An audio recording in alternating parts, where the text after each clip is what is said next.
mao na to siya guys. So continuation ni siya guys. So diri sa tindahan dili pwede nga mag-cash in, nga dili pa pwede madawat ang kwarta kung pila iyang i-cash in. And then kailangan i-check, double check ang number nga sendan, and then ang name. Mugawas man ang name nga pero na siya as there is something ana.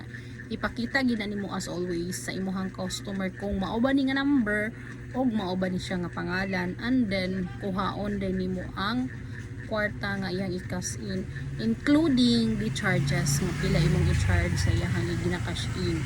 So to avoid sa mga kanang scam or something nga wala di siya kwarta.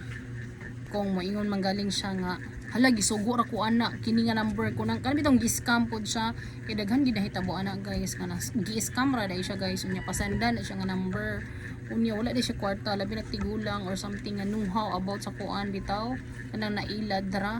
So i-sure gyud na nato guys nga kana iyang gisendan legit pod na iyang gisendan guys, kay basin niya gi-scam pod siya. So ingon ana gid na siya always good that check. And then kanang so maura to siya guys about sa cash in diri sa tindahan. So maura to siya ang mga tips to avoid sa mga scam nga mahitabo or kanang wala day kwarta nga nag-cash in nga wala kwarta. So sure for sure kita guys, bahala na mo yun nga sigurista, pero dapat sigurista gid ta in terms sa kwarta, kay di wala man na nato siya gi mangayo ra guys ato man ang gihaguan ang kwarta para maka-earn ta. So ingon ana ra guys,